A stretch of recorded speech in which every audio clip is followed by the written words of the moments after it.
When I was first diagnosed with CPTSD, I had literally never heard of it before. My psychologist even went as far as to explain to me it's not in the medical textbooks yet. They are just now finding out what CPTSD is and what its effects have been on us.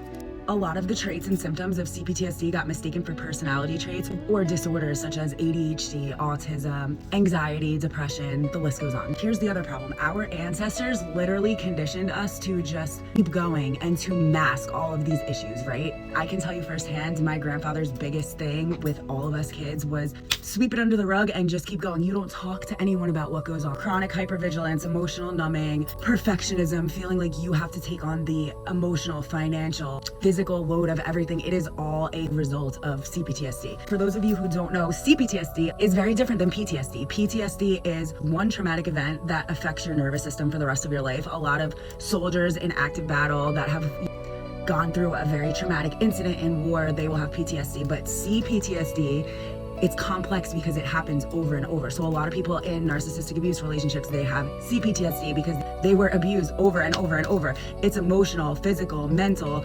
financial, manipulation, and abuse. CPTSD usually arises from chronic family trauma or relational trauma. They have done studies on the human brain, and someone who went through narcissistic abuse had worse trauma responses than a person who was in active duty in war. What does that tell you? If you have any of the symptoms of CPTSD, emotional dysregulation, self-sabotage, limiting self-beliefs like talking down to yourself all the time, hypervigilance, constantly scanning for danger or arguments, constantly trying to suppress those arguments, brain fog, oh, that was a huge one for me. You can't even remember your own memories. This is another thing with narcissistic abuse. They gaslight you into believing that something else happened, so you start to question your own reality. You question your own memory of the events and your own response to the events. You think you are the problem. If any of this sounds familiar, I highly suggest you do your research on trauma bonding and CPTSD.